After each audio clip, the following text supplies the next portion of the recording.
sitting at my desk. I began to ponder on the 30 years since Maggie and I were married.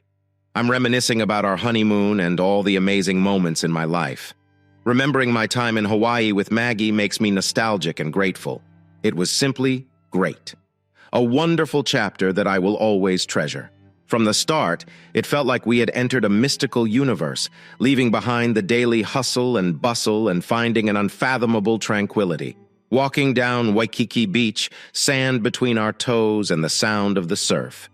Secrets are whispered. We were surrounded by splendor. The air was filled with the pleasant aroma of blooming flowers, a constant reminder of the love and tranquility that surrounded us. But it wasn't just the breathtaking scenery that made our honeymoon unforgettable. It was the times that we shared. Exploring lush woods and discovering secret waterfalls felt like finding Mother Nature's gifts. We stood together, awestruck by the beauty and strength that surrounded us. Our cliffside retreat in Maui was beautiful, with vistas that seemed to go on forever. Every sunset filled the sky with vivid colors, and they held each other close. We was overwhelmed by affection and dedication. Evenings were like a beautiful melody, with candlelit meals on the beach beneath a starry sky, accompanied by delicious seafood and local specialties. What made it magical was Maggie's eyes and the way her love shone. Hawaii was more than just a destination for us. It became the center of our love story, filled with memories and dreams we shared. Looking back on our honeymoon, I am reminded of the beauty and depth of our relationship, which reignited our love, strengthened our bond, and provided us with moments of pure bliss and calm. 30 years later, I cherish these memories of our time in that lover's paradise. When my secretary walked in, I was staring out the window, deep in concentration. "Jason, what has made you so joyful lately?" "Win the lottery," she laughed. I realized I'd been smiling and content for the past 2 weeks. I mentioned that my wife had been exceptionally affectionate and attentive, making me feel appreciated and cherished again after many years. It felt like a second honeymoon, and I couldn't wait to spend more time with her, acting like an adolescent in love. I didn't want the happiness to end. Maggie and I have a strong marriage, but after 30 years, the excitement can fade into routine. Maggie, on the other hand, had been extraordinarily loving, desiring intimacy virtually every night and rekindling areas of our relationship that had been neglected for years. I never imagined her feelings were for anything more than rekindling our marriage. I arranged a surprise romantic evening and left work early with a smile. I received 24 roses, her favorite wine, and chocolate-covered cherries. Tonight, I'll surprise her with a 7-night cruise to celebrate our enduring love. I entered the house through the garage and headed up the kitchen steps instead of seeing my wife, Maggie. Our 29-year-old daughter, Brandy, sat at the table. I smiled, kissed her forehead, and said, "Hey, baby, where is your mother?" 2 weeks ago, Brandy spoke with her mother. "Mom, I'm unsure about this. I adore my father, and I'm frightened that if I go along with it, I'll damage him. Brandy, Dad loves you and will understand. You've stated that you need something greater than what you've had before. Dad isn't growing any younger. I'm confident he'll understand your requirements and allow you to have this one time. Pleasure. Mom, I can't face Dad and tell him I'm going on a date with another man. I simply can't do it." "Then allow me to do it. Alexander will be waiting for you at the restaurant at 7 p.m., and you will be ready to go by 6. When Dad gets home, I'll explain everything to him, and you'll receive the experience you want. Honey, I consented to this date, but I have reservations. This feels wrong, and I should not leave. How will I be able to look your father in the eyes for the next 2 weeks now that I've accepted to go on a date with another man? So I propose you don't tell him anything. Show him how much you adore him during these 2 weeks. Let him know he doesn't need to worry. And once I explain everything, he will understand.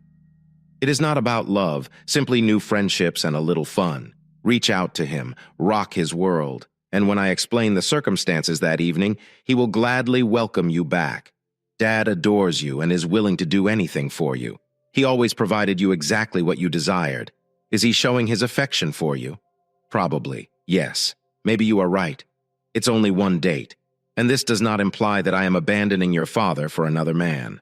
A fun night out 30 years later should be no problem. Every night until date night, I will show your dad how amazing he is and how much I adore him. And when I go back, I'll attempt to make him the happiest man on the planet. Mom, please make him feel loved and appreciated. He is a terrific person that will provide you with an unforgettable encounter. Now I need to get home and prepare dinner for Mike. Thank you, baby, and say hello to Mike. When will you two give us grandchildren? Soon. We've already discussed it and hope to begin working on it in a few months, Brandy remarked before leaving. Maggie found herself alone in the art studio Jason had built for her behind their house, contemplating his latest project.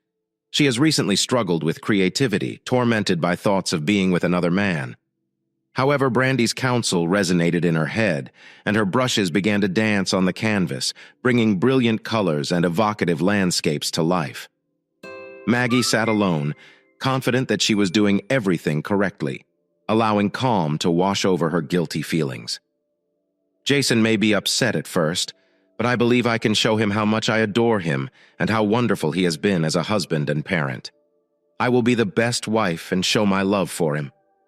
Maggie dressed in his favorite baby doll nightgown after taking a shower, groomed her hair and applied makeup, and greeted Jason as he got home. Maggie, dressed in a nightgown and heels, led him to the bedroom and undressed him, startling him with a long overdue display of enthusiasm. She satisfied him behind the belt. His smile made her feel warm and happy, making her question why she hadn't done it sooner. Jason, this was the finest. Welcome return after a long absence. What is the occasion, honey? I simply wanted to express how amazing you are and how much I love you. Did you enjoy it? I did. It has been so long that I have forgotten how much I miss it. I felt happy as I drew him onto the bed, and we exchanged passionate kisses for several minutes. It was the most fulfilling intimacy they'd had in years, prompting Maggie to reevaluate her rendezvous with Alexander in the coming weeks. Their intimacy reached new heights, and Jason became a happier man, smiling, joking, and exhibiting affection as usual. Maggie felt pleased than she had in a long time, and she began to reconsider her date night plans. She even talked about the favorable improvements with Brandy, wondering if she still wanted the scheduled experience. Mom, this is amazing, but don't cancel just yet. Let's see what happens in the next 2 weeks. Simply enjoy each other and see where it leads. There's no reason to cancel just yet. We will review in 2 weeks, and you can always cancel at the last minute. I am confident Alexander will understand. Remember that this opportunity may not come again. All right. Maybe you are right. Remind me of Alexander's position. I understand he's your friend's father, but tell me more about him. Sure thing, Mom. When his wife Mary was diagnosed with an inoperable brain tumor, he took time off work to be by her side until she died. She was the love of his life. And when she died, he was lost. He got depressed and avoided everything but work. When Mary and I advised he begin dating, he admitted, he didn't know how to interact with anyone else. Listening to him brought me to tears, and I realized I might have a solution for both of you.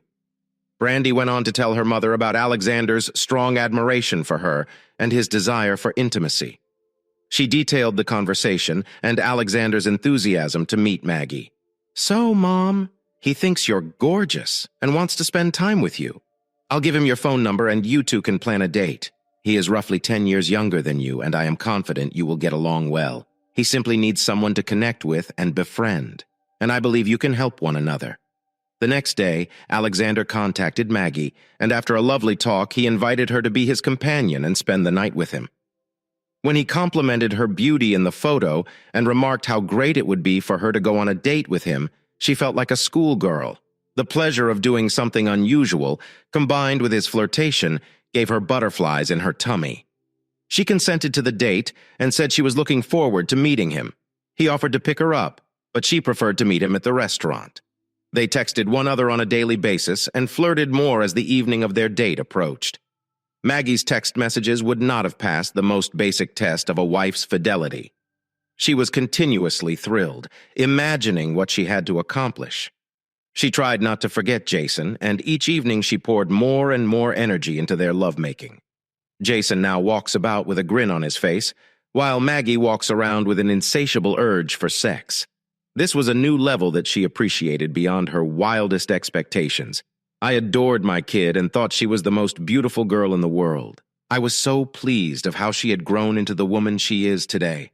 I wish I had spent more time with her as she grew older, but I worked hard to provide a decent life for them and tried to be there for her whenever possible. I smiled when I saw her, but I felt embarrassed. "Sweetheart, what are you doing here? And where's your mother?" I asked. She watched as I arranged 24 roses, a bottle of wine, and a box of chocolates. "I have a great surprise for your mom tonight, and I can't wait to see her." I dug inside my jacket pocket and pulled out travel arrangements and tickets for a 7-day voyage on the new yacht Love. "I'm whisking your mother away on a 7-day cruise, and I can't wait to watch her reaction when she finds out. Don't say anything when she comes home. I want to surprise her." Dad spoke. Hearing her call me Daddy always made me smile, as it reminded me of her as a tiny child sitting on my knee. But something felt odd. Tears welled up in her eyes, and she was out of breath, clearly concerned about what she had to tell me. "Dad, we need to talk," she whispered, a tear running down her cheek. Concern washed over my face. "What is wrong? Is something wrong with Mom?" "No, Mom is okay." "Please sit down and allow me to explain," I responded.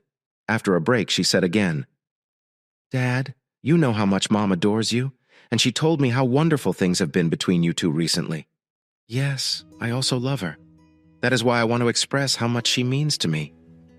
Seeing her emotions, I concluded her news was not what she had expected. "I sincerely apologized, Daddy, but Mom went on a date." I sat in startled silence, unable to digest her remarks. Her tears streamed as rage flared within me. "Brandy, what are you saying? Where's your mother?" I demanded, my voice so loudly that she recoiled in horror. "Mom loves you very much, Daddy, and I hope you do not take this the wrong way. But Mom departed on a date with another man and won't return till tomorrow. She couldn't tell you herself, so I offered to break it to you since she didn't want to hurt you. It's only one night. She'll be back tomorrow. Is this some sort of joke? I cannot believe this. Your mother would never betray me like this. We were incredibly close and affectionate. This can't be real. She loves you, Dad. She simply needed something more in life. At least once, after 30 years of marriage. Nothing is changing between you two, except she might love you even more for being understanding." I stared at my daughter. "Brandy, why are you participating in this? Your mother should not have pulled you into this, and I should be speaking to her, not you. How did she get you into all of this? Dad, Mom, and I have always been close, and we share everything." She stated that activities between you two had slowed down in the bedroom, and she no longer felt desired. "My friend's father lost his wife a few years ago and wanted companionship, so I sort of introduced them." I rose up hastily and knocked over my chair. "Are you really serious? You set up your mother on a date with another man. Is this what you are telling me?" She lowered her head and stared at the floor. She remained mute. Meanwhile, I paced back and forth in the kitchen, attempting to understand the situation. "Damn you, Brandy! Please answer me!" I yelled, rising above her. "Have you set this up? Is my wife, your mother, on a date with your friend's father because of you?" My violent outburst caused saliva to flow out of my mouth. "I'm truly sorry, Daddy, but while it seems horrible when you phrase it like way, I did it out of love for my friend's parents." Holy hell, what did you do? Love for your friend's parents. How about your affection for me? Are you just ignoring me and expecting me to accept anything you come up with? Where is she now? And why did you say she won't return until tomorrow? Dad, they went to a restaurant. I do not know which one. And then they'll spend the night together just once. She will be back tomorrow. And Daddy? She just loves you. She has been telling me for the past 2 weeks how much she loves you and does not want you to be upset. It's only one date a night. She hoped you'd understand and give her this one chance. So is this it? I assumed her newfound fondness of the last 2 weeks was genuine. But now you're saying that was merely her way of releasing guilt. I can promise you that this will not end well. Still in tears, she begged. Dad, it is not like that at all. She never feigned or harmed you. On the contrary, she went to great lengths to demonstrate her love for you. Daddy, can't you give her just one night? You know she adores you and cannot picture life without you. She remarked that she was looking forward to your retirement and spending time with your grandchildren. Mike and I intend to have children, and we need both of you. Isn't that ironic? That ship sailed when she consented to go on a date with someone other than me. Who is this guy? He's my friend Mary's father, and he's quite nice. You will like him, Daddy. I believe you have a lot in common. Sure, we could be best friends. So, do you believe I could befriend a man who intentionally dates a married woman, my wife? Maybe we can be drinking buddies and I'll let him borrow your mom on weekends. Is this your plan for me? Brandy collapsed into her chair, recognizing she had made a big mistake in her strategy. My fury, conveyed in terms she never wanted to hear, rocked her to the core, sending shivers down her spine as she cowered after pacing the room. I regained control, turning to my daughter with hatred in my voice. My pain and agony were obvious, making her feel small and accountable for her role in the situation. Listen closely, Brandy. Leave now. I need time alone to process what you two did to me tonight. I do not want to see or hear from you. No calls, no messages, ever. Your treason is unforgivable. You're dead to me, understand? I am no longer your father, and you're no longer my daughter. Get out of my house and do not talk to me again, Brandy cried openly, her head in her hands. Dad, please do not say that. I love you, and I'd like to stay here tonight. Mom and I plan for me to stay with you. We do not want you to be alone. The disrespect you've displayed has me wondering if you've ever truly appreciated or loved me as your father. You are your mother's daughter. I worked tirelessly for years to provide for you both, and this is the gratitude I receive. It turns out I am merely a meal ticket. Neither of you has ever shown me respect. She pleaded. I love you, through tears and sobbing. Please reconsider. Allow Mom to explain everything tomorrow. You've spent 30 lovely years together, and I know you adore her. Give her this one thing, and she will not abandon you, Daddy. She loves you. She can have whatever she wants, but she will never have me back. Forgiveness is beyond me. Everyone will face consequences, including the man who kidnapped my wife. Now go. You have displayed your true colors. You still have a mother. Nothing changes for you either, Brandy. You are no longer my daughter. Leave with tears streaming down her cheeks. She fled the house in anguish. She had never experienced pain like this before. She never expected her father's reaction to be so severe if he truly disowned her. For the first time, she realized she may have crossed a line by assisting her mother with this scheme. She knew he loved them both, but his rage was evident, and she prayed for his forgiveness. I called Maggie's cell phone immediately after Brandy left, but it went straight to voicemail. I left her several messages, pleading with her to call back and come home. When my calls were unanswered, even after several drinks, I texted her the same plea, still no response. By 2 a.m., I realized she wasn't returning my calls or answering them. Exhausted from self-pity, I stared blankly at the TV, which was broadcasting more bleak news. My world is transforming into a nightmare, and I'm instantly reflecting on our 30-year marriage. Brandy's milestones, once frequent intimacy, have been replaced by routine.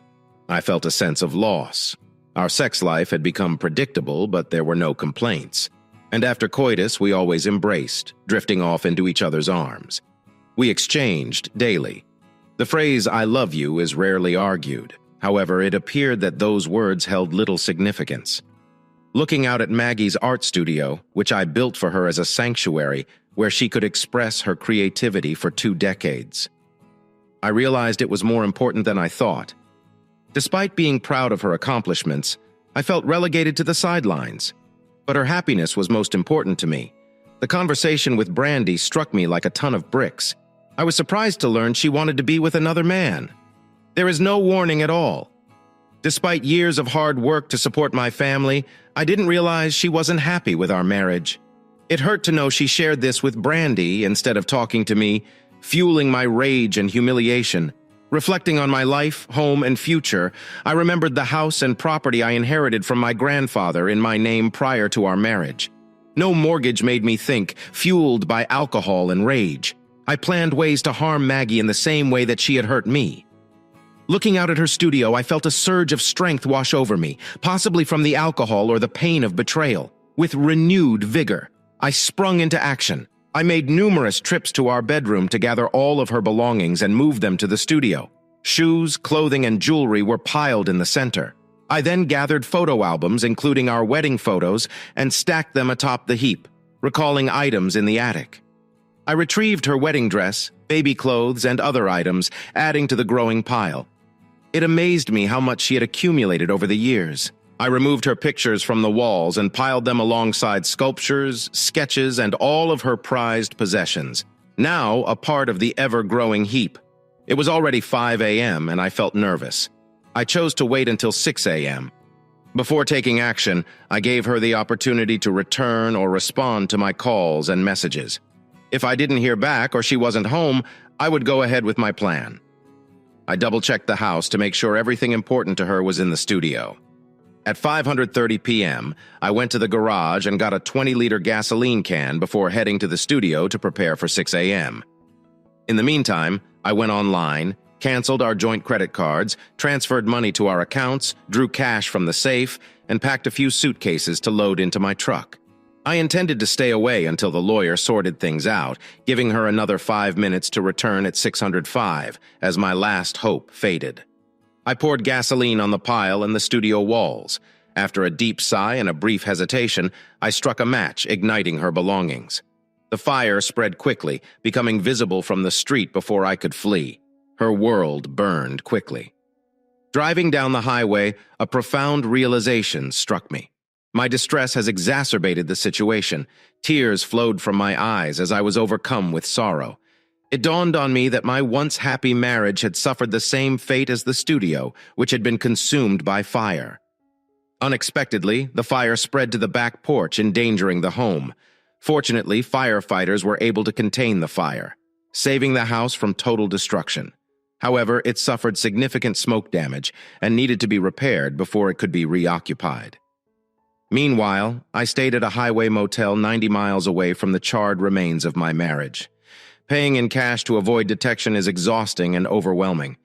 I turned off my phone and collapsed into bed, falling into a deep sleep until noon. Upon waking, I discovered dozens of missed calls and texts from Brandy, Maggie, and the sheriff.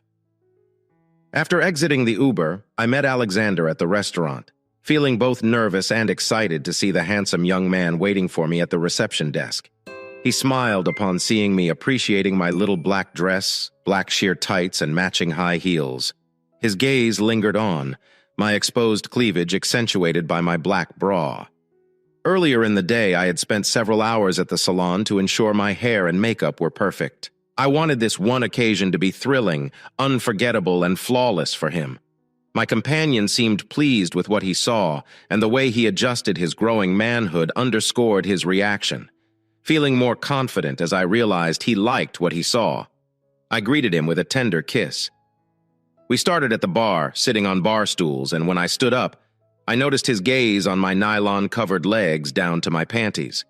We exchanged smiles as he ordered our drinks, deciding to switch off my phone to avoid any interruptions. I was aware that this night was a one-time event and resolved to savor every moment. There was undeniable chemistry between us, and we conversed as if we were old friends. Finding myself touching his arm and flirting actions I seldom did with anyone, including Jason, I was determined to unleash my inner confidence and relish the experience. After finishing our second glass, the gracious hostess informed us that our table was ready and escorted us to our seats. The dinner was delightful, and I enjoyed our conversation and time together. When he inquired if I still wanted to spend the night with him, I removed my heels and teasingly placed my foot between his legs. His smile widened upon noticing my red toenails, peeking through the sheer nylon covering my foot, and he suggested it was time to depart. Holding hands, he led me to his pre-booked hotel room. As the elevator doors opened on the 14th floor, the reality of what I was about to do hit me, and fleeting thoughts of Jason crossed my mind. Sensing my hesitation, Alexander pulled me close to his sturdy frame. Meeting his gaze, he bestowed upon me a romantic kiss unlike any I had experienced before. In that moment, all thoughts of my husband in marriage faded away. Tonight, I belonged to him, ready to embrace and revel in this experience. Once in the room, he wasted no time in unzipping my dress when it dropped to the floor. He set his own clothes and stood before me, spinning me around. He praised my appearance and removed my bra before laying me on the bed. The experience was so sensual and loving that I eagerly anticipated what would come next. Kneeling, I devoted 10 minutes to admiring his physique.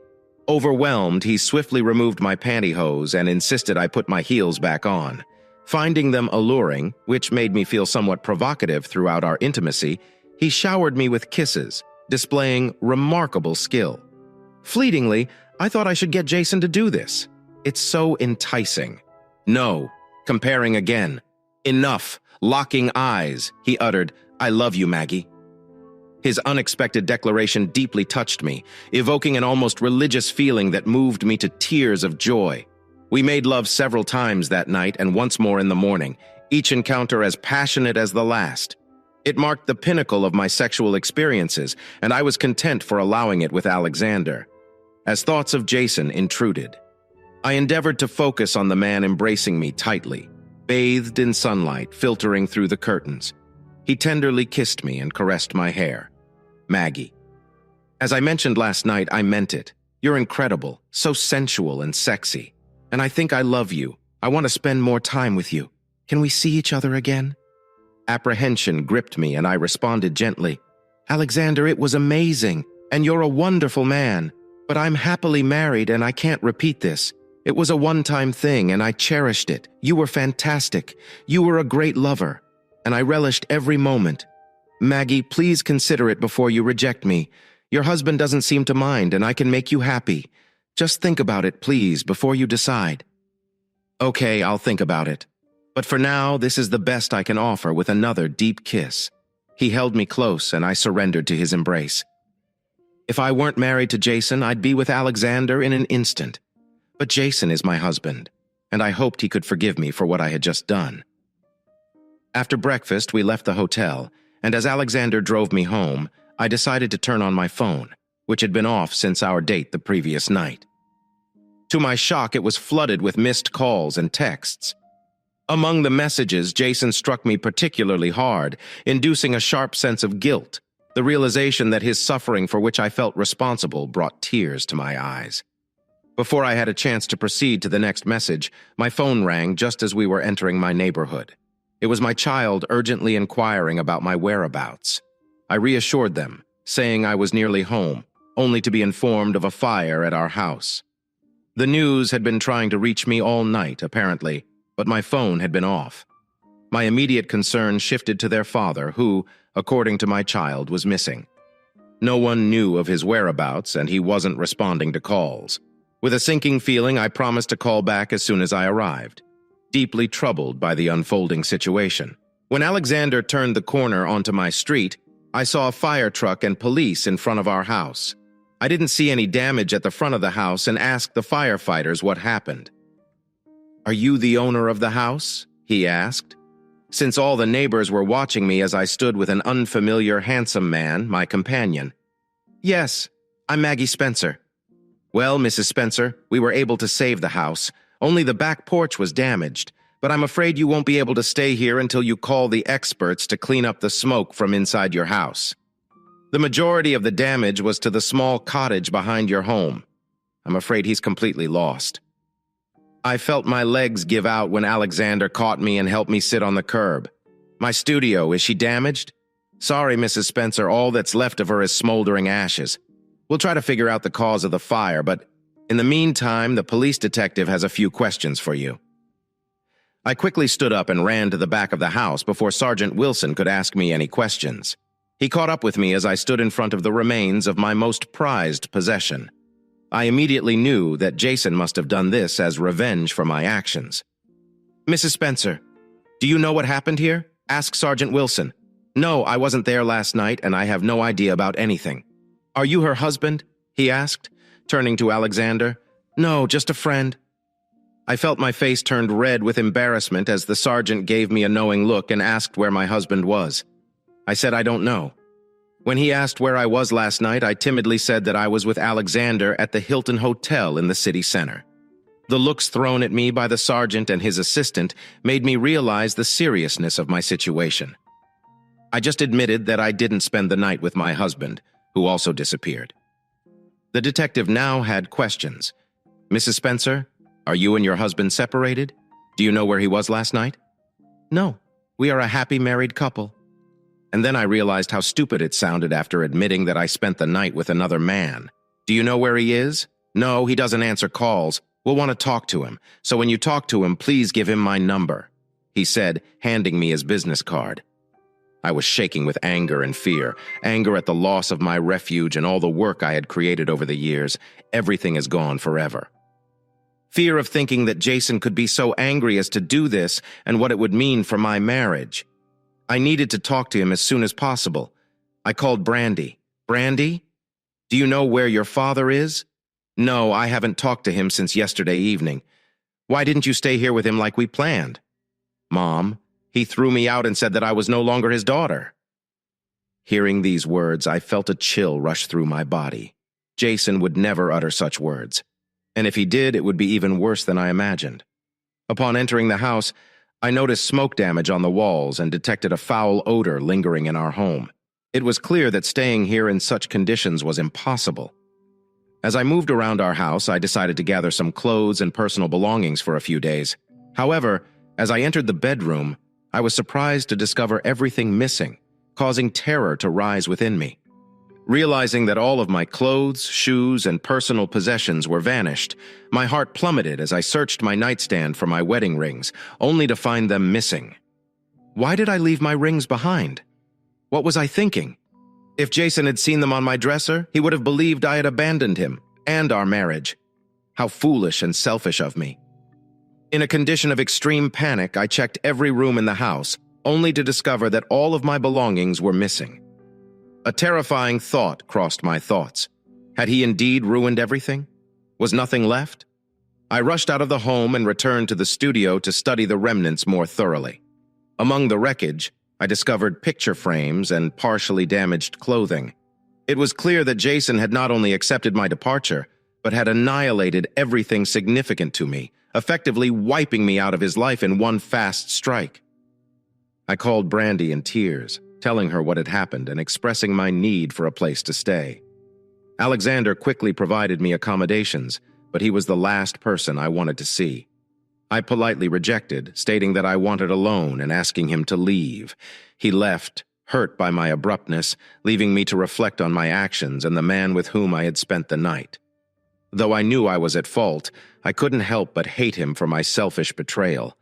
When the true blame rested with me. Brandy, I have lost your father. Mom, do not say that. Dad loves you, honey. He incinerated everything. My wardrobe, artworks, and studio, everything. He left me with nothing. Not even a place to stay. He ignores my calls and does not answer. I have hurt him the most, and I do not blame him. What I did is unforgivable. I should not have been on that date. I should have just spoken to him. We could have worked it out. But my selfishness sent him away.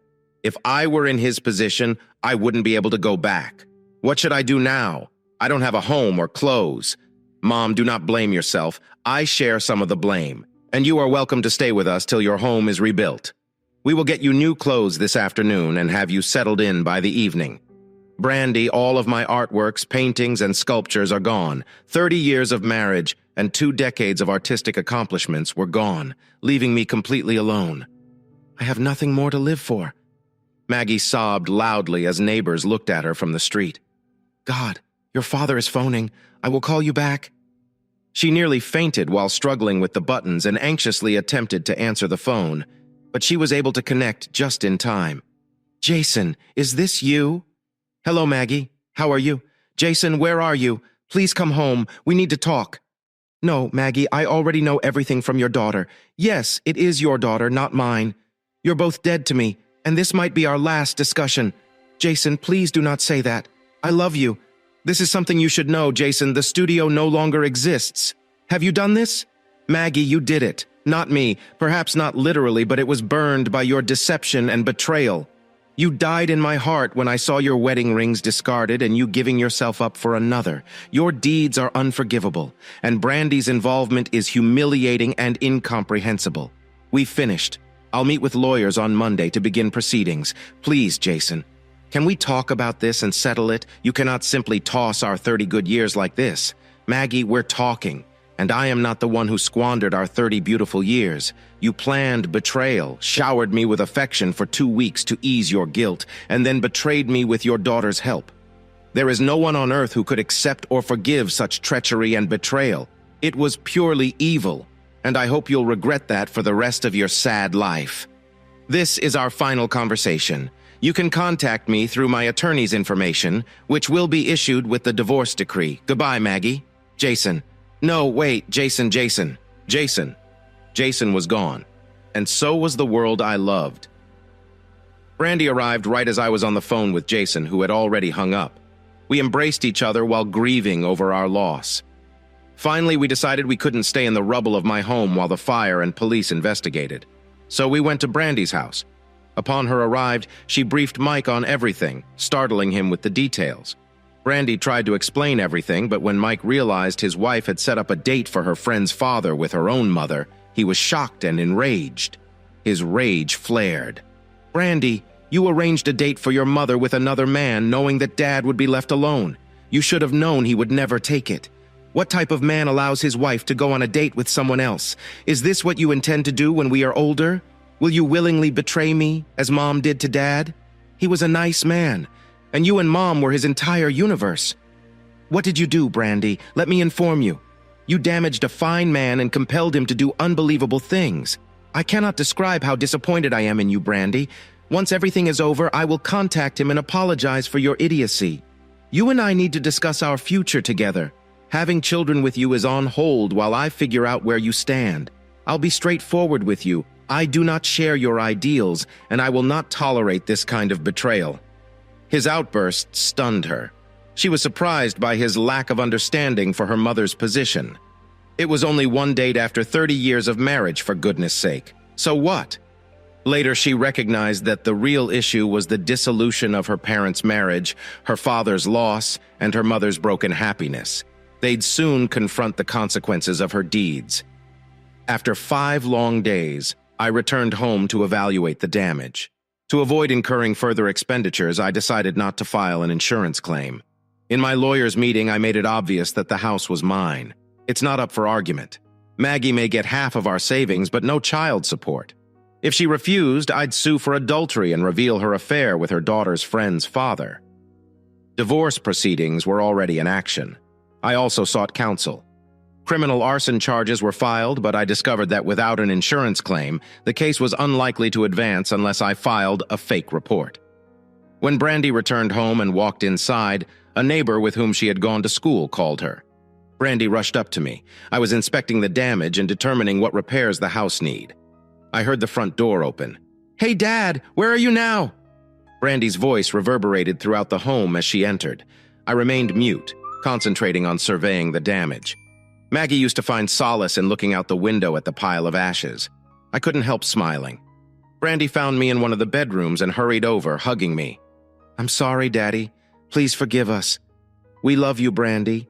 I cannot forgive either of you.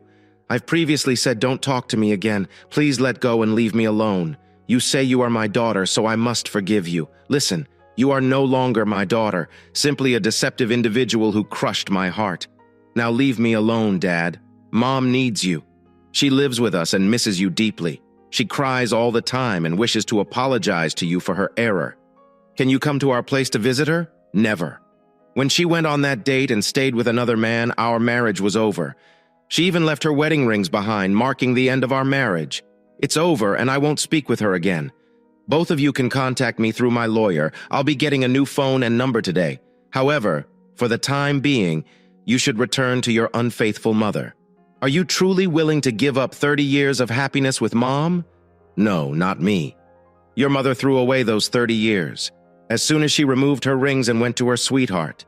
You and your mother shattered my 30 years of bliss, and for that I will never forgive or forget. Get out of my house for a second time, Brandy cried when she left her childhood home. Her father's words, declaring she was no longer his daughter, were devastating. Even years of therapy couldn't take away the sorrow from his comments. Maggie crumpled the divorce papers the next day, understanding her romance had ended her marriage.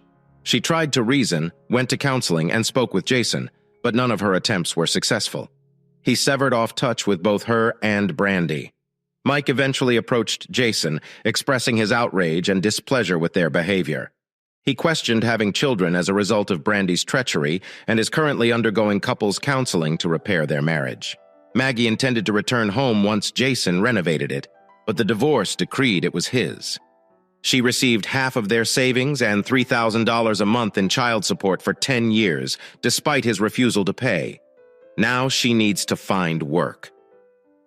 After 30 years of relying on Jason, she relocated from her daughter's home to a small apartment near the city center, working at an art gallery to supplement her income.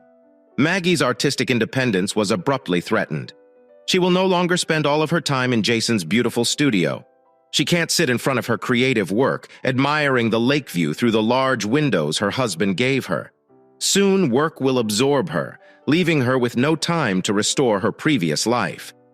Her leisure time had evaporated, along with her wealth and married joy, all for a single reckless night with another man. She'll never have enough tears to wash away the pain created by that one error. No, Jason. Her dear spouse will never talk with her again. Brandy's heart was devastated when she heard he had disowned their daughter. She fell into sadness over her parents and parted to save her own marriage, which is now coming apart. She sought treatment from a therapist. Months later, the home was repaired. Jason completed the court-ordered payments and subsequently sold the residence. Suddenly, following the sale, Maggie arrived to reconcile only to discover a young couple at the door. "Hello, can we help you?" the woman inquired. "I am looking for Jason Spencer. Is he here?" "No, he sold our house and departed to start a new life. He was quite kind." "Are you Maggie?" "Yes, that is me. I think he left an envelope for me." "Indeed. I will read it later. Goodbye. Enjoy your new home." Maggie sobbed, understanding she would never see Jason again and grieving the love she had recklessly wasted in her lonely apartment. She opened the mail with nervous hands. Maggie's age is 3 decades, and to think I could have used that time more effectively, like as watching paint dry or counting the grass blades on our lawn. It's pretty funny how I once thought I couldn't be the husband you needed. Clearly, you needed a circus, not a partner. Consider your shenanigans. You wanted more. Well, congratulations for finally finding it outside of marriage. Bravo. Those 2 weeks you spent playing your adoring wife should have realized it was only the beginning. This is the prelude to your grand betrayal. I got fooled. You completely duped me with your Oscar-worthy performance. I was preparing a beautiful night to honor us, and you were out celebrating yourself with someone else. Maggie, you didn't simply break us, you blasted us out of space. So I did us both a favor by disappearing. That's correct. I left the circus to the clowns and moved on to better pastures. Do not bother trying to find me. I'm buried beneath layers of new cities and faces that don't include you or our girls. Starting afresh. You bet. This time, no drama. And what about our home? Consider it another casualty in your selfish fight. We sold it. Perhaps the new owners can rid it of the stench of betrayal. Do you seek closure? Consider this letter to be it. Let's wrap it up. Tie it with a ribbon and place it in the back of the closet. You keep making bad decisions. Maggie, like your loyalty, may be fleeting, but here's to your new beginnings. Farewell from the man who once loved you. Jesus. She thought she was over the tears, but after reading his note, she couldn't stop crying all night, gripping her knees firmly. The excitement and recollections of the fantastic times with Alexander faded, replaced by regret and grief.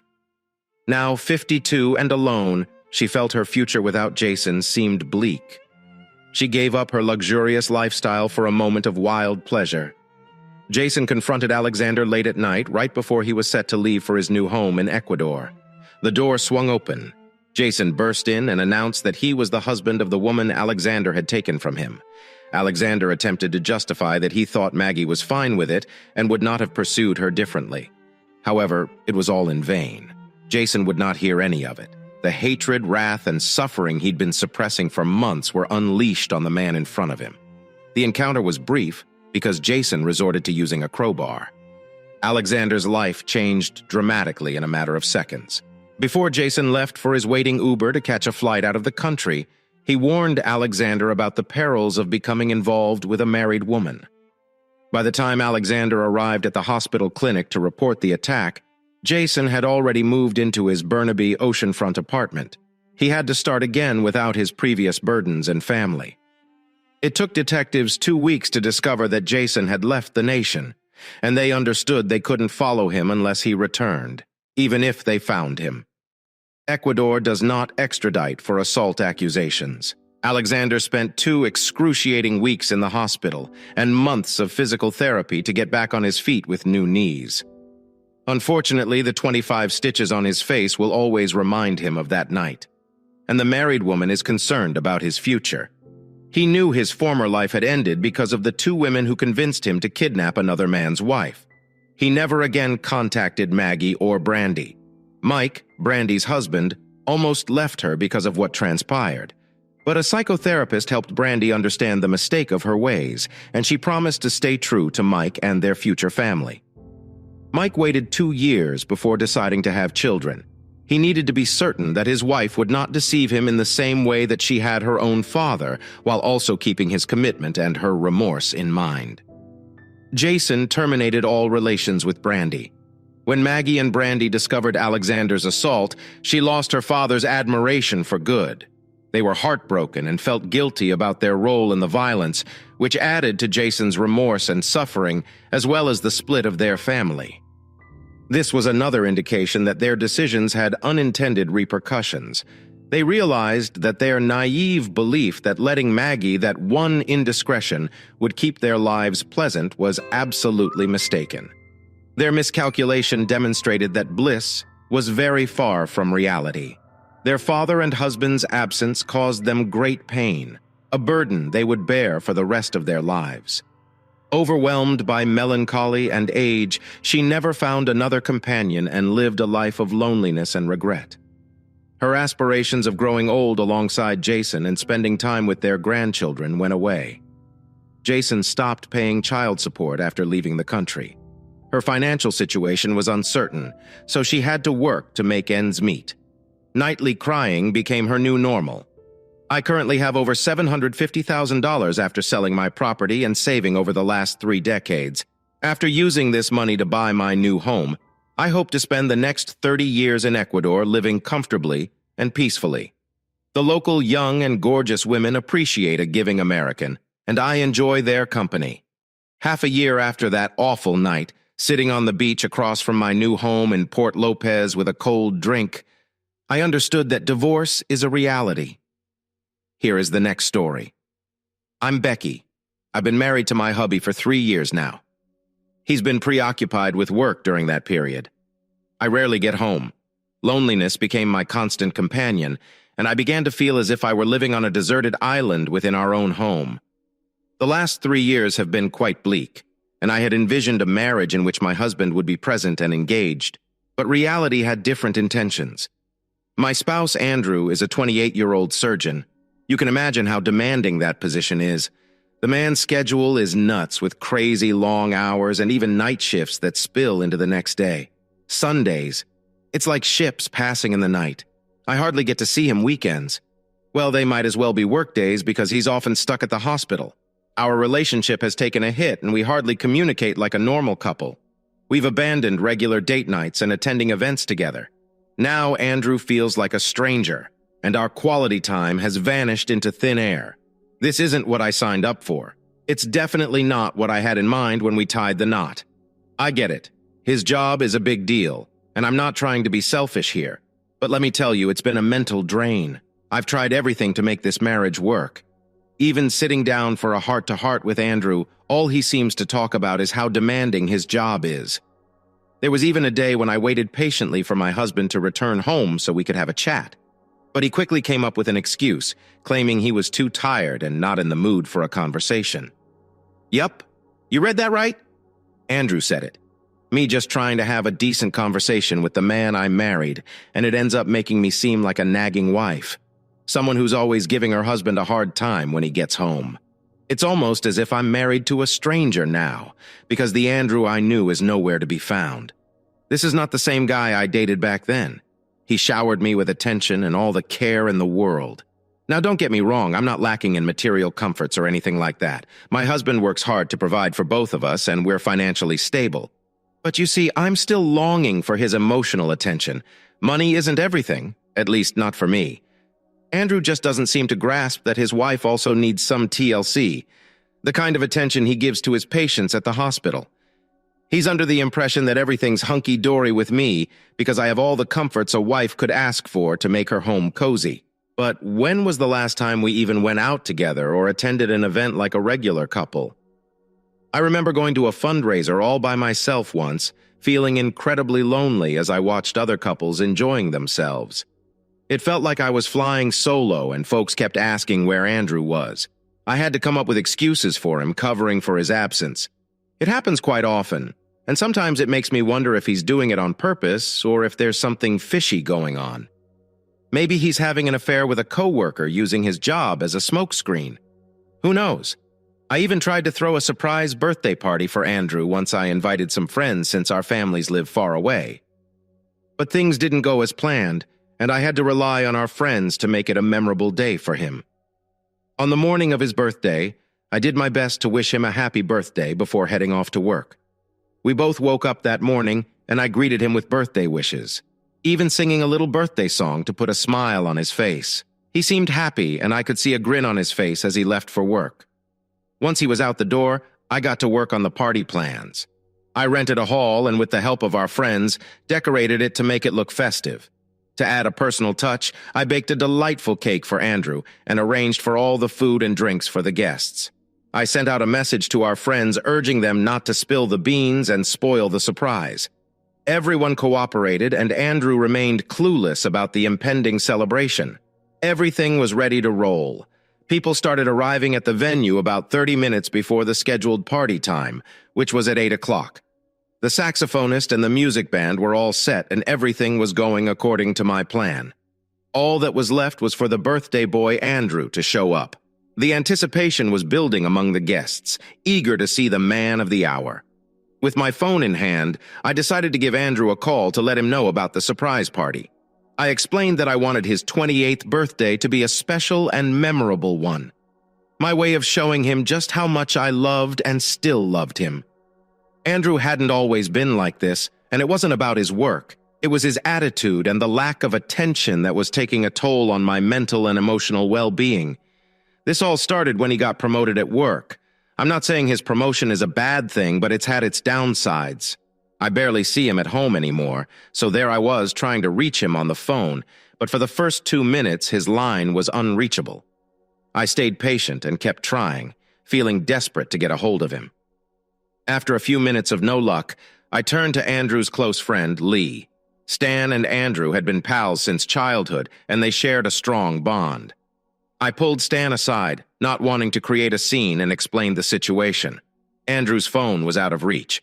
Stan took it upon himself to help and dialed Andrew's number, but it still wasn't getting through. At that moment, my mind was flooded with various thoughts.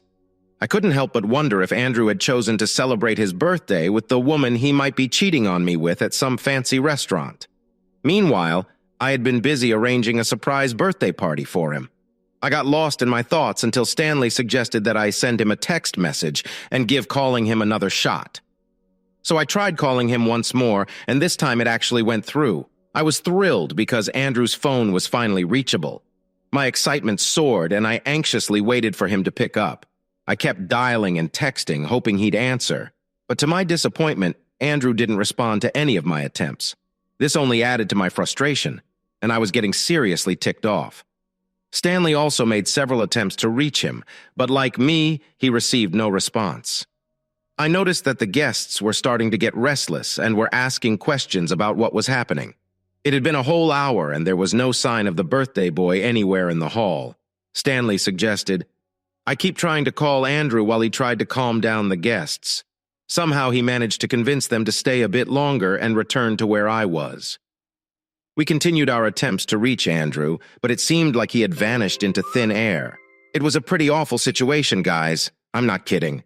I was utterly embarrassed. At that point, it was far from being funny. How could I invite my friends and Andrew's friends to come and surprise him, only for him to keep us waiting like that? It felt like all my efforts had been in vain. What was I supposed to tell all those people who had gathered there, the person for whom I had organized the surprise?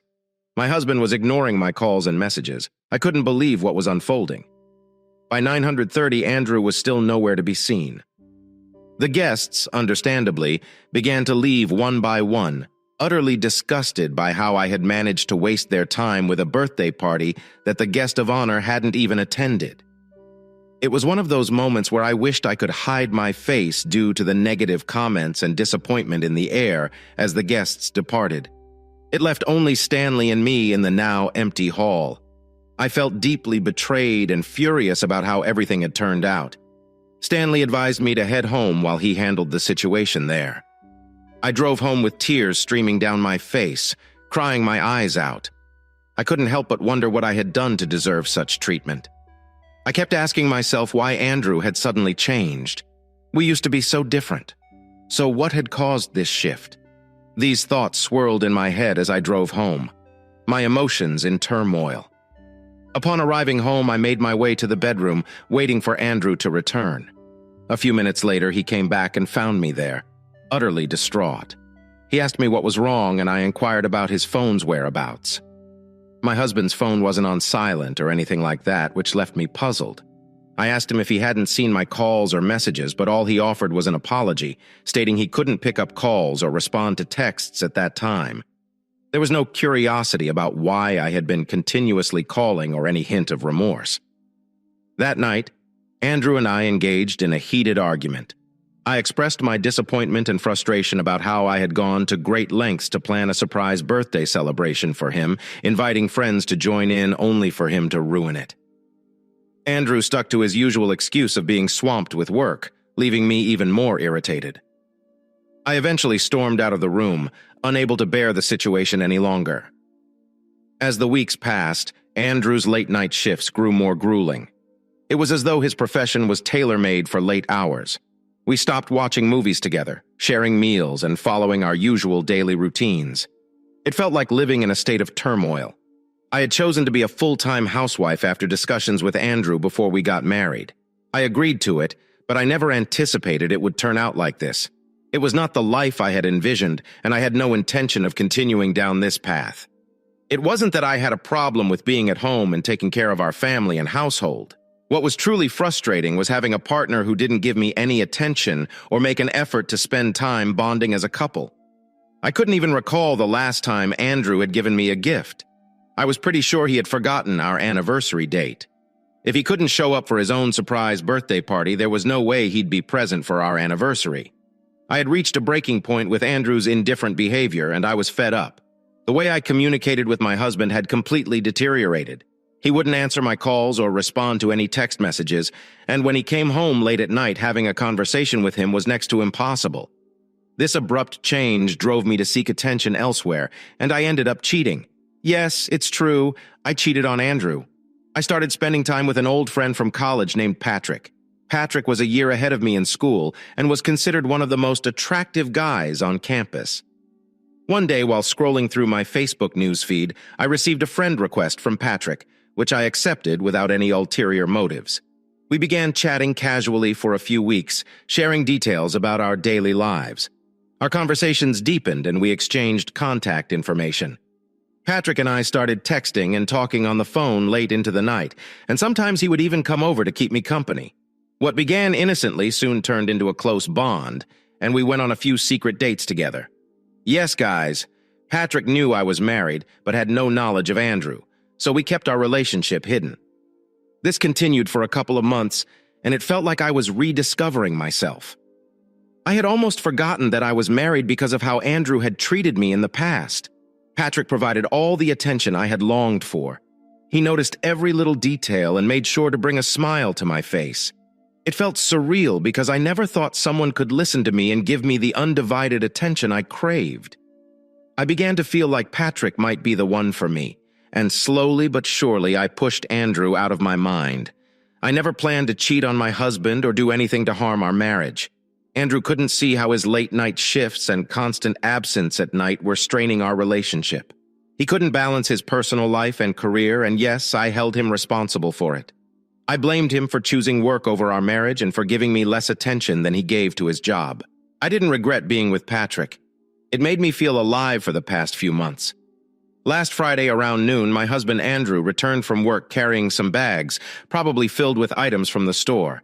I was quite surprised to see him coming home early at that time, because he rarely does so in the afternoon. In fact, there were times when he wouldn't return until the following day. He approached me with the bags and handed them over, saying he got them for me. I looked puzzled and asked if everything was all right with him, to which he replied in the affirmative.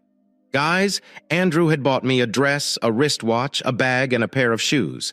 He suggested that I try them on because he wanted to take me out for dinner. Yes, you heard that right. Dinner. It was the first time in a long while that my husband wanted to take me out. I had lost count of the last time he had done so. This moment was bittersweet for me. It was bitter because I was already involved with someone else, yet sweet because my husband was finally making an effort to spend time with me. Andrew continued with the sudden change in behavior. He started taking me out, showering me with gifts, going on dates with me, and attending social events together. We began to spend quality time together like couples typically do. He no longer came home late at night, and his night shifts became less frequent on our anniversary.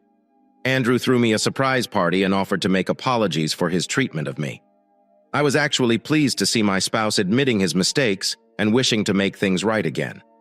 I loved those moments for a long time, knowing that Andrew was unaware of my infidelity. He had no idea I had cheated on him when he wasn't paying attention to me. You might be wondering what occurred between me and Patrick, right? Not much, actually. Patrick and I continued to see one other as we had been. I believed Andrew's alteration was only temporary, but it lasted for months. He no longer worked on weekends, so we spent that time watching movies and cooking together. I miss the days when Andrew and I cooked, cleaned, and did housework together. Things were amazing back then. Andrew and I used to be quite close, but things changed when he was promoted at work. He became too busy, leaving me feeling lonely and abandoned at home. However, the last few months have been a wonderful shift, as my spouse has finally begun to give me the attention I have craved. We reunited and formed strong bonds during this time. On the other hand, Patrick, my affair partner, was becoming increasingly demanding. He felt that I was ignoring him since Andrew began paying more attention to me. He wasn't completely wrong about it. Andrew's newfound attention prompted me to dwell on my behavior, and I began to feel bad. However, I couldn't totally blame myself for the disaster I had created. I spent a long time thinking about the matter before deciding that I needed to be honest with Andrew. I wanted to make amends by admitting that I had cheated on him with Patrick, a former schoolmate. The guilt was eating at me, and I couldn't take it any longer. I called Patrick and stopped our relationship, stating that I couldn't continue seeing him and that I wanted to work things out with Andrew. Patrick didn't take it well and kept trying to contact me. I had to ban his calls and texts and tell him not to see me again, especially since Andrew was spending more time at home these days. A few weeks after breaking up with Patrick, the guilt remained heavy on me. Andrew's presence and total unawareness of my infidelity tore me apart. I knew that if Andrew found out, it should be from me and no one else. I tried to confess multiple times but was too terrified of his reaction. So I decided to wait for the appropriate time to tell my spouse the truth. One day, while Andrew and I were sitting at home watching a movie, I found the confidence to admit that I had been having an affair with Patrick for the previous 8 weeks. I felt really apprehensive, but I observed he was entirely absorbed in the TV show and didn't seem to notice my anxiety. So I got the bravery to pick up the remote and press the pause button. Andrew was surprised by my interruption and questioned what was so necessary that I had to interrupt his presentation. He sat down in front of me and inquired as to why I appeared so concerned. After taking a deep breath, I had the confidence to reveal the truth about my affair with Patrick. As I began to tell Andrew the specifics, I could see the astonishment and wrath on his face. His reaction grew swiftly, and he ended up tossing his glass of wine into the wall in a fit of wrath with each word I said. Andrew's rage seemed to escalate, and he began smashing things around the room. I was afraid and felt compelled to flee the developing situation. So I fled the house and found safety with my sister Trisha. I told Trisha the whole story, explaining why I had cheated on Andrew. Trisha was first unhappy with me for hiding such a huge secret from her for so long. But gradually, she attempted to calm me down. She suggested I phone Andrew so she could talk to him and possibly help diffuse the tension. I called Andrew, but he did not answer or respond to any of my messages. Trisha and I called for almost half an hour, but received no response from my husband. My sister advised me to rest and said we could contact Andrew again in the morning. I awoke early and dialed his number, which went through for a brief while before becoming unavailable. I kept trying, but it appeared like Andrew had stopped my calls and messages. I urgently wanted to speak with him and explain why I had done what I did. After weeks of no communication from Andrew, Trisha decided to take me back to the house. When we arrived, we saw Andrew attempting to get into his car and leave the compound. I dashed over to him, trying to speak things over, but my attempts to communicate were hopeless. Andrew slammed the car door in my face and told our gatekeeper to eject me out of the property before speeding away. It was a devastating blow, and my heart broke into pieces. How did I find myself in such a bad situation? Andrew would not even give me a second glance. I felt as if I had repulsed him from going with Trisha. My heart felt heavy with sorrow. I couldn't bear the thought of returning to our former beloved home.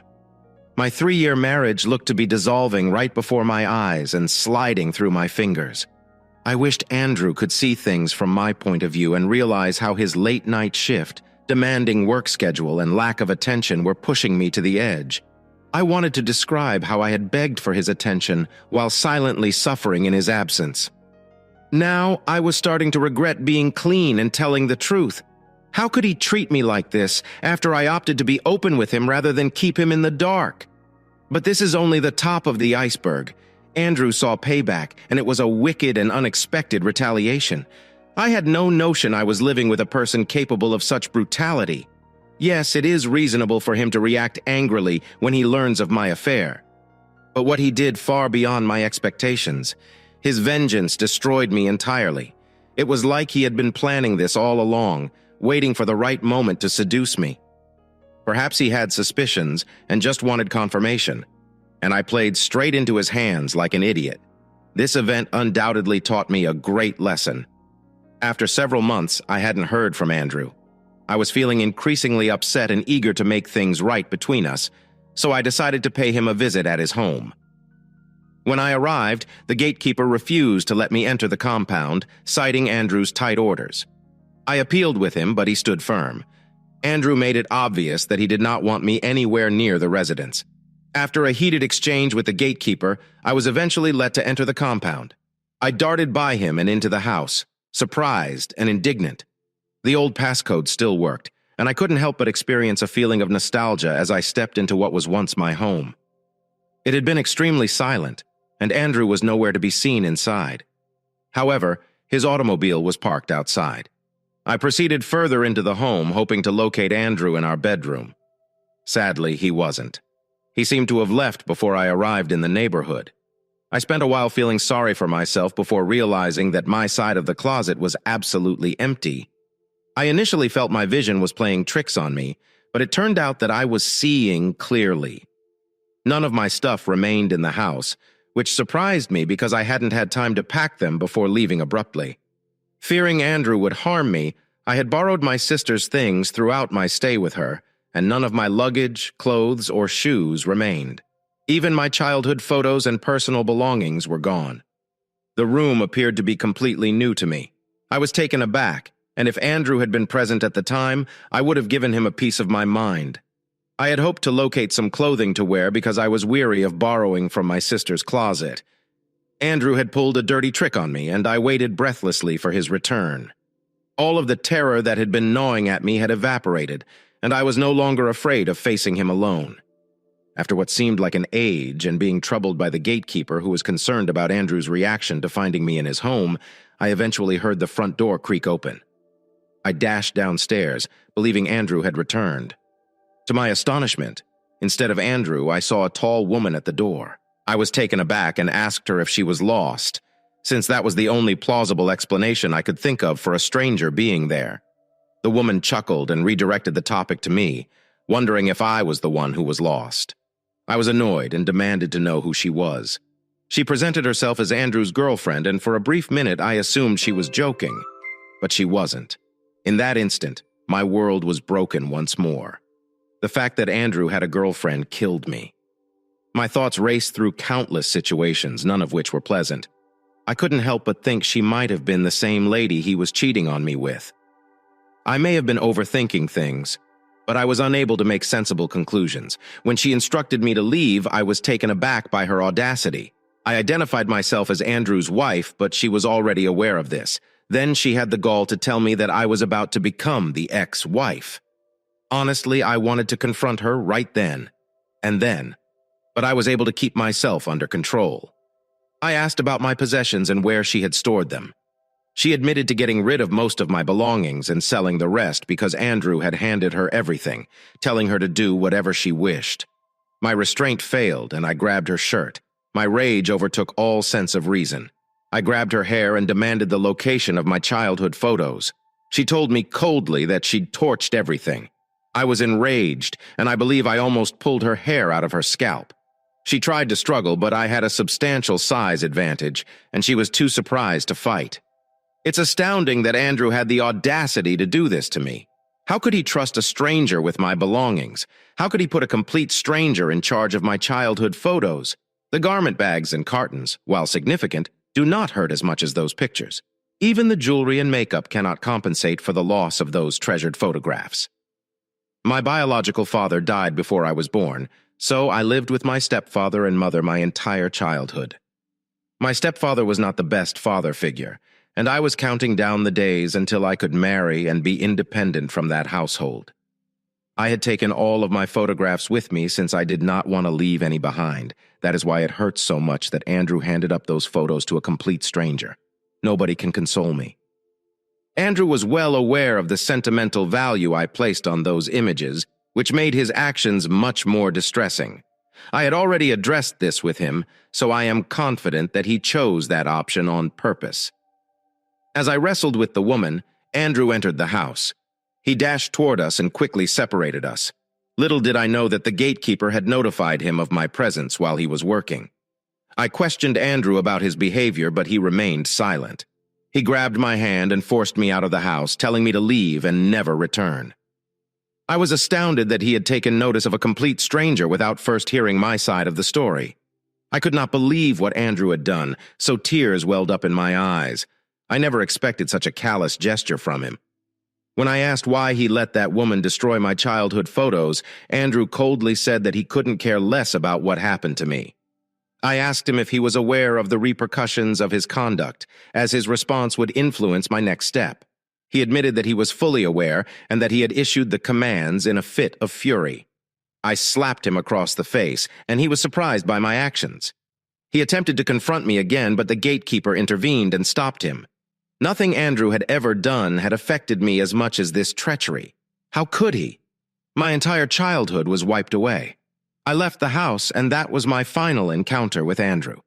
I opted to go to my stepfather and mother's place because my sister could hardly feed both of us. However, when I arrived, I was confronted with another stunning news. I discovered that Andrew had a conversation with my mother and stepfather in which he detailed everything that happened between us. This hit me hard because my parents are deeply religious and have no tolerance for infidelity or dishonesty. They refused to let me back into their home after knowing what had happened. My own mother turned me away. I had low expectations for my stepfather because we were never close, but my mother's response startled me. I left their house and returned to my sister's, where I told her the entire story. She offered to help me, but I told her that I would move out in 2 months. It's been 2 weeks, and I'm currently considering my choices for getting back on my feet.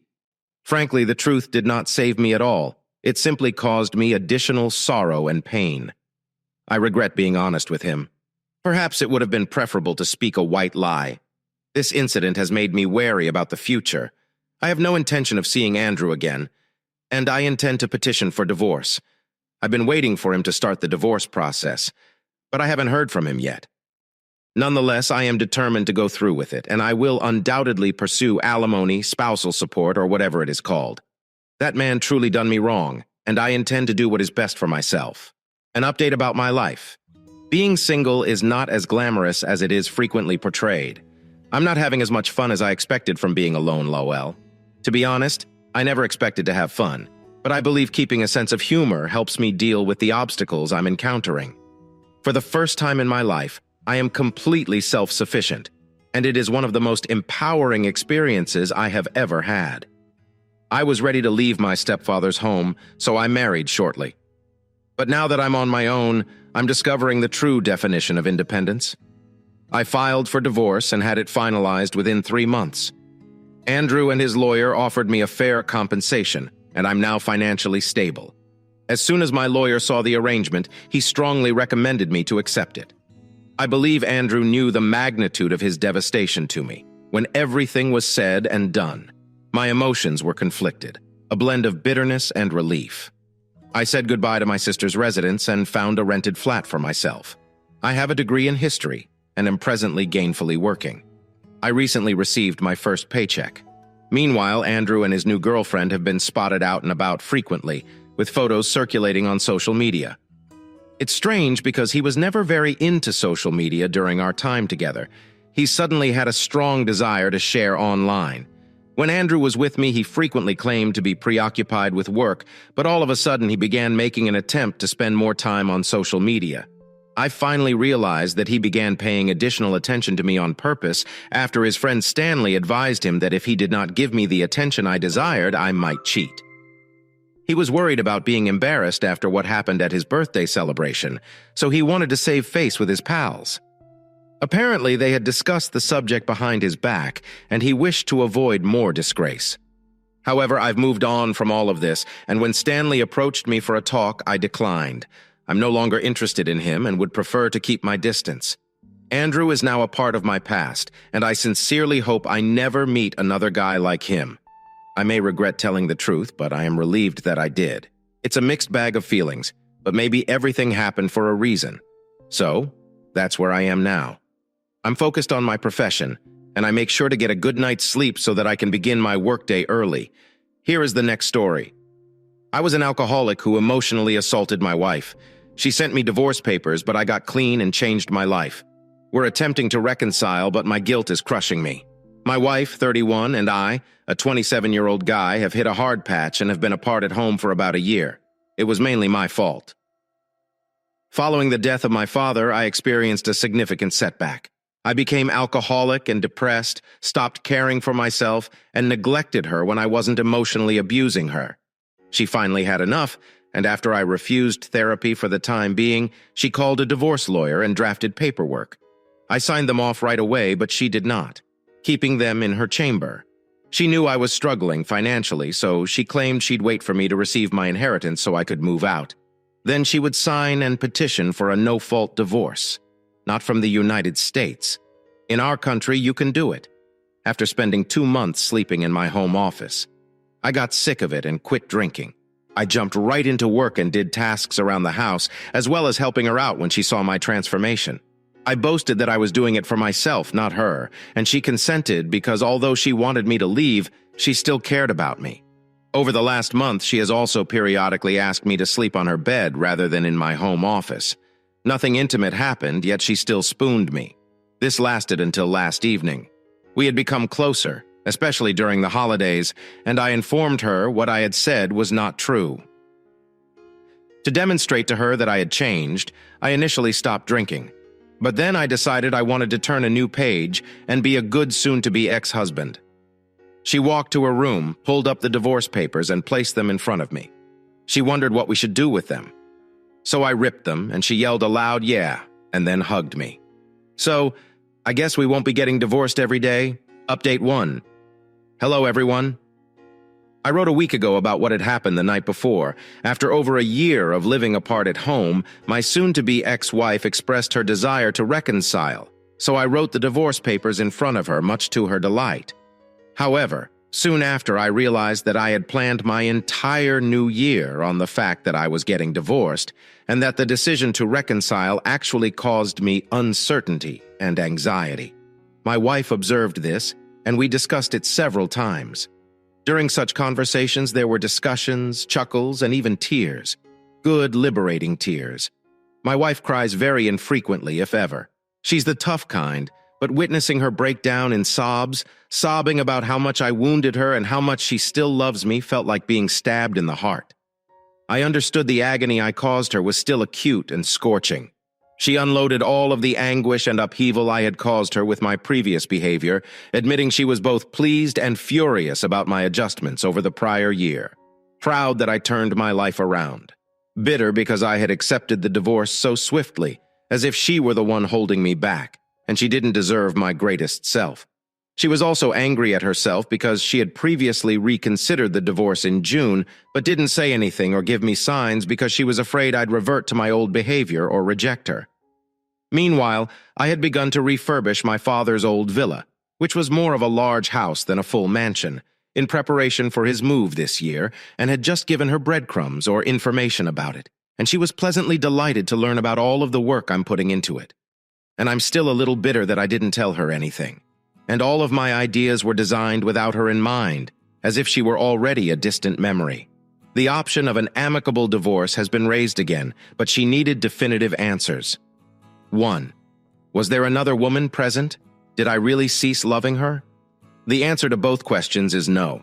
I told her that while I was sad about losing her during our marriage, I didn't want to be the ex-husband who made empty promises, beat her down, and made a nuisance of herself. It was the least I could do after causing her so much pain, and I also wanted to repay her for her incredible kindness. I merely worked, tried my hardest to be a decent soon-to-be ex-husband, paid my bills, and wanted to pay her rent for the room she assigned me in her home, which she always denied, even when I insisted. Eventually, the $1 million question comes up. Do we want this marriage to work? Answer: yes, it will not be easy, and there is still a lot of work to do. We agreed to take baby steps and have already scheduled couples therapy for this week. I already do individual therapy, but she will now seek individual therapy for herself. We spent the last week going on quiet dates, walks, and a brief hike. I also offered a peace offering by asking her if she wanted to help me renovate my father's house and provide feedback and ideas. She was delighted about it. She enjoys gardening, but her property lacks a garden, so she makes do with the potted plants on the balcony, whereas my father's home has a beautiful garden and a wide plot of overgrown ground behind it. She remarked, "We'll have to work hard, but it'll be worthwhile." And I believe that working together on a common project will help us reestablish our bond. So that's where we are now. The path ahead is still long and challenging, but I remain hopeful. I'd want to thank everyone on Reddit for their observations, comments, praise, and criticism. Update. Little has changed in the last week. We had our first couple counseling appointment followed by her first therapy session. We established the structure for our marriage. We went on a few dates and spent quality time together. We still haven't been intimate. She attempted to initiate once, but I gradually transitioned it into snuggling and conversation. Another issue is that I have difficulty sleeping in the same bed as her, not because I dislike her, but because I am so accustomed to sleeping in my own bed that I frequently sleep 1 or 2 hours with her, then wake up and go to my home office bedroom to sleep. I get up early and prepare breakfast for her. She's thrilled about it, however she mentioned that I didn't sleep with her. Do these things require time? I believe so. But I'm a little scared. I'm conveying the idea that I have given up on our marriage. I feel it will take months and a lot of effort to get back to where we were. She believes the process should be faster, and I am being too harsh on myself and her. Update 3. I've been sober for nearly a year, beginning after she issued me with divorce papers. She decided to try to reconcile last January, and while it hasn't been easy, we still sleep separately. I don't feel confident enough to have sex with her, despite the fact that we go to individual and couple therapy frequently. We're getting by somehow. Regardless of what she says, I can't get over the embarrassment of being a useless and abusive drinker, and she undoubtedly recalls me as such, making the shame and guilt intolerable. I work as a civil servant in family services, and oddly, I was recently promoted to cabinet in the provincial administration. We even took a snapshot shaking hands with our prime minister. My wife chose this shot and shared it on Facebook for everyone to see, writing about how proud she was. I feel she sincerely believes this, which makes me pleased, but I also believe she is overly anxious to throw the past under the rug, and our problems have not been resolved. I still feel a lot of shame and remorse when I look at her, and at one point I even considered divorce. But she insists that I'm doing everything right, and that if I love her, divorce will be something I regret. I just feel like we'll never be able to overcome this. And while there are many pleasant times, I do my best to spend quality time with her, make her favorite recipes, and purchase her gifts. I can't help but feel hopeless and alone in my emotions. She wants us to go on. But for her, it may be easy to forgive me. For me, it's difficult to let go of the humiliation of who I was to her. My therapist says I have to deal with it on my own because I caused all of this, and I agree. But I don't know how to proceed. Is there anything I can do, or should I learn to accept and live with this? Perhaps with time it will improve. After all, a year sober is practically nothing. Update 4. She had every right to petition for divorce due to my alcoholism. She did not deserve that. Meanwhile, I was sick of it, so I quit drinking and concentrated on my profession and refurbishing my father's home. She wanted to reconcile after seeing the changes, and I consented. But now I realize I have incorporated the divorce in my life goals. I organized my new life around it. I don't picture myself becoming intimate with her. She tried a few times, and I politely declined as a sign of goodwill. I asked her if she wanted to help with my father's home renovations, and she enthusiastically agreed. She'd always wanted a garden. Now I regret it because that was intended to be my escape from the world, and I'll have to share it with her. I told her all of this. She was upset, but she also recognized that she was partially to blame. She had never discussed reconciliation with me before and surprised me with it. As a result, what should have been a joyful experience became a cause of tension and concern for me. My therapist and her claim it's my depression talking, but I'm not convinced. Are we really done? Update 5 is not actually an update, but rather a fresh development. I showed her the final thread. She's reading it on her phone. She stated that she was already familiar with many of the things I mentioned, especially the comments about German flowers. She stated that if she had known the sorrow or reconciliation that would result, she would not have offered it, and now regrets it. She is grateful to everyone for their warm words and admiration. At the same time, she became irritated because, in her judgment, I made things worse than they are, so either I overstated them or I've been hiding my genuine emotions from her. And this is a major concern. For example, she claims that I am not as frigid as I appear to be, and that she is not as pushy as I portray her to be. In fact, she's been giving me plenty of space. She says, I'm doing some weird self-sabotage here. She says, I'm trying to get her to leave me, but it won't work. And if I truly want to end, I must do it myself. She does not agree with it, but if I want to move out, she will not object. She wasn't angry, just extremely numb. Update 6. Things are not easy, but they are progressing well in both therapy and daily life. There are still some challenges with becoming intimate, but we're getting there. However, shame and guilt can be overwhelming at times. And I'm wondering why she is even staying with me, possibly sunk costs. I give her the greatest little gifts, go on dates, prepare her favorite recipes, and help her with chores. But I always feel like I could do more. Sometimes she detects this and tells you to relax. She admits, I try too hard sometimes and it comes across as artificial. She likes it now. I'm always smiling, shaved, well-dressed, and gentlemanly with her, yet we joke that I occasionally resemble the president of her native country. But I'm giving it my all, even if it means going above and beyond. Update 7. 2 months later, things are still going nicely. Talks of resuming divorce proceedings have ceased, and we still sleep separately and have no intimacy. Working on my difficulties with my therapist. We're doing well. Sometimes I feel like I can't get over the disgrace of being a useless and abusive alcoholic, and she undoubtedly recalls me as such, making the shame and guilt intolerable. However, it eventually passes. Basically, we're beginning anew with dating and bonding activities. I get her presents and surprises. She admits she expected things to move faster, but ultimately agrees with me that after a year apart, things cannot simply resume as before. She also claims that I am too hard on myself, yet I believe she is the one being overly indulgent. Apart from those issues, we are doing well. I believe this will be my last post for a time. Things are going fine, reasonably so. I'm still experiencing problems in the bedroom, but I'm working on them to be a better spouse, at least in that regard. Last week I was sent to work in our country's capital. It is a 2-month assignment, and I will be given with state housing. She is really thrilled about this and has already begun packing her bags. I have my doubts that she will come along for her own sake. She has friends and family here. Me, not very much. I've cut them all off and am not interested in reconnecting. Her entire support system. She has reasons and loved ones for staying here. Unlike me, she refuses to budge. She has every right to join us because we are married. She also has the ability to operate her e-commerce business remotely because she owns it. Plus, she wants us to return home every weekend. I know better than to die on this hill, so I'll leave with her. That is it. Naturally, I am always cautious and reasonable, optimistic about our future together. Update 8. I'm just stopping by to say that this will be my last post. I couldn't handle it any longer, and I couldn't understand why I kept having bad thoughts about my wife and me even when things were going well. And some of you got in my ear.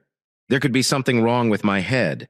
So we contacted a specialist, had tests performed, and discovered that my blood numbers were significantly off. This prompted doctors to hypothesize on a chemical imbalance in my brain and prescribe antidepressants. Not exactly an antidepressant. They explained that they are mood regulators. Both my wife and I were skeptical, but I gave it a shot, and lo and behold, my negative ideas vanished overnight. I now feel in charge of my emotions.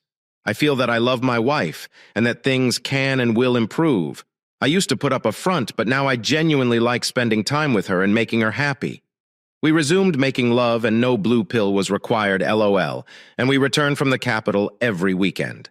We're transforming my father's old property into our own private getaway and love nest. I apologized for my untrustworthy behavior in recent months after she extended me an olive branch. She claimed she doesn't blame because of what we now know, but I don't think that's a good justification. I should have sought medical attention sooner. I can now claim that I made it and that I am happy and grateful. My wife basically gave me a third opportunity, and I don't want to waste it. I want her to smile every day and enjoy everything to the utmost.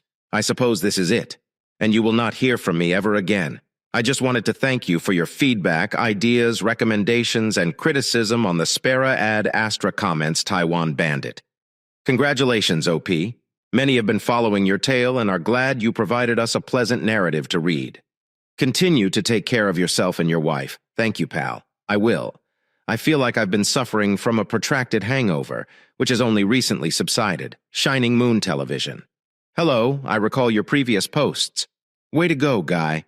Keep up the great job and cheers to a brighter future for everybody involved. You deserve to grin. Veronica, 9216. I followed your story and was among those who suspected there was something wrong with your head. No offense. I mean the chemical imbalance. I am delighted to learn that medication has improved your and your wife's quality of life. I believe she is especially delighted because, after all these years, she has finally reconnected with the love of her life. Thank you. I'll admit that I'm worried about becoming addicted to medication for the rest of my life, but doctors told me that it would not be the case. In any case, our well-being is the top priority. Moving on to the next story. Story 2. I discovered my wife in bed with another man while abroad for my profession as an archaeologist. My wife and I met in Savannah, where we both went to college in quite different disciplines. She intended to study script writing, whereas I planned to study archaeology. The initial date went well enough that we kept seeing each other, and the more we did, the more we recognized how ideal we were for each other. She was a little geeky, extremely feminine, and a great communicator. When we first started dating, we went out every week for trivia night at our favorite establishment and saw each other. Is there anything we can do during the week before her third year of school begins? She moved in with her mother to save money, as living on campus was not the best financial decision. From the first time I met her mother over dinner, she adored me. So did her sister and nieces. They all accepted me as if I had always been a part of the family. I had a job set up as an archaeologist as soon as I graduated. My wife had problems finding work with her degree, so she began producing scripts to send to various streaming sites and channel networks. None of these worked out. Meanwhile, I proposed and we moved into the house I purchased, regardless of her salary. I was certain I wanted to marry her as my wife. She wrote for approximately a year before giving up and working as a receptionist for a charity organization. I told her she didn't have to work a job she didn't like, but she said she wanted to because sitting at home wasn't enough for her. That position lasted 15 months until she quit to start her own home company. She began doing tarot card readings and selling small trinkets made out of epoxy. Every Saturday, she went to the market with a cart full of her art projects to display on a table she had prepared to look attractive, inviting, and mysterious. I was shocked at how much money she made from doing this. As an archaeologist, I had to travel for work. I'd spend roughly 2 weeks at home before leaving for up to 6 weeks. That was the longest it had ever been, which I didn't think was particularly horrible. Sure, I missed the intimacy with my wife, but it is what makes marriage so special. You wait and remain loyal to your spouse despite everything life throws at you, and reuniting is the most satisfying relationship experience. When I returned after a 6-week trip, it appeared that something was hurting my wife, despite the fact that we had amazing reunion sex. She seemed to want to say something to me, but was unsure how I would react.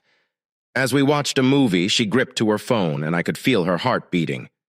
I finally hesitated and challenged her, stating that something was clearly on her mind. She swallowed hard and started crying. She stated that she had met someone in the market who she really enjoyed talking to. She claimed she wanted to investigate being a life coach for said individual, but she wasn't sure how I'd react to her talking to him every day. I asked her if I could read what they had spoken to each other so far, and she handed me her phone after scrolling through the texts. I didn't see much that screamed infidelity. She just asked him how he was dealing with the relocation and reminded him that while having to relocate your family is a major life challenge, it is not the end of the world, and he did not have to feel stuck. We all have the freedom to do whatever we choose, even if it means buying a plane ticket out of the nation and never returning. I told her it was okay for her to coach people and make friends. I only wanted to know the first names of the people she spoke with, and I made it plain that I trusted her not to start an affair or behave inappropriately with anyone. She agreed to my requirements, but I sensed a little disappointment in her. Not enough to say anything, she would have disputed it. We went half a year without any incidents or problems in our relationship. While I was away working in Tennessee, my wife called me one evening as I was lying in my hotel bed. She was crying and said she needed to ask me a question she had been thinking about for a long time. I promised her she could ask whatever she wanted and that I wouldn't be mad at her for it. She asked if I wanted to sleep with other women whenever I went on a business trip. I told her, no, absolutely not. I never felt compelled to sleep with a lady I didn't love or devote my life to. I would wait as long as necessary to sleep with her because she was everything to me. She was surprised but appeared relieved. She assured me if I ever did want to, I could tell her and she wouldn't be mad. I told her she didn't need to worry about it because it never entered my mind. I told her that when I chose to get married, I made her my one and only for the rest of my life. As much as I would be an archaeologist for the rest of my life, I told her I never wanted anything to come between us and that sleeping with other people was just a formula for disaster that may lead to jealousy, conflicts, and divorce. She agreed with me and seemed to feel much better. She told me she loved me with all her heart and wanted to be my good, loyal wife for life. With that, we said goodnight. The next morning is when my gut started twisting and knotting. I didn't know what was going on at first. I honestly considered food poisoning as a possibility, but after giving it a moment's thought, I realized I wasn't sure I could trust my wife. She never asked me if she could sleep with someone else, but she kind of went around the question by asking me if I wanted to. I decided to go home early, even though my request was denied. I was risking my whole job to drive back home before I was scheduled to leave. After hours of worried driving, I arrived home to find my wife's car in the driveway and no suspicious activity. I was relieved, but that was short-lived. As soon as I unlocked the front door, I heard sounds coming from our bedroom. I raced to it to find my wife having sex with another man. When she saw me standing in the doorway, she screamed. I yelled for App to get out of my house, which he did. After scooping up his clothes, I just stared at my wife in disbelief for a few seconds before reminding her that I had just told her how much I didn't want either of us to sleep with other people and how bad it would be for our relationship. She just whined and asked me what she was supposed to do when most of her life was spent waiting for me to love her instead of actively loving her.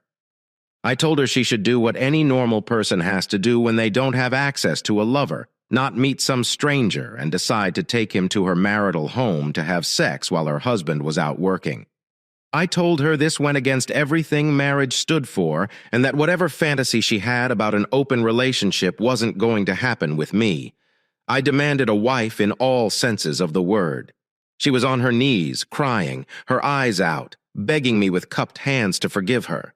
She blamed herself for talking to other women about her situation and listening to them when they told her to do whatever she felt was right. I was beside myself. I couldn't believe that even though I was totally clear about how I felt about an open relationship, she still went and talked to other women who encouraged her to give in to temptation and betray her vows. She cheated on me. She kept me in the dark, and I still caught her sleeping with him. I told her to get out. She told me she didn't know where to go. I told her I didn't care. I knew she had family and friends that wouldn't let her spend a night outside. So I told her to go to one of their houses. She wouldn't move. All she did was sit in the hallway making all kinds of remorseful noises whenever she thought of something specific. She'd start sobbing all over again. I ignored her as best I could, locking myself in the spare room. As annoying as it is, I was forced to stand my ground and share the house with her until she was ordered to vacate by the court. When our divorce was final, while we lived separately under the same roof, I posted daily to social media about what she'd done, tagging all her profiles and business accounts to it. I commented on the pictures of her tarot table setup, making smart remarks that questioned her ability to even see her own future downfall. This definitely impacted her reputation. A lot of would-be customers took one look at her social media accounts and found at least one of my comments. It was enough that she lost all motivation to do it. She didn't even try getting a job in her degree field again. My testimony, along with the phone records I requested, were enough to avoid alimony payments. So without any life prospects or motivation, my divorced ex moved back in with her mother, sister, and nieces. She's basically back to where she was in high school, except much older and sadder. Thank you for spending the time to hear today's story. If you enjoyed this story, please like it and subscribe if you haven't done so already. If you have a story to share about your or another person's situation, please do not hesitate to contact me. Take care.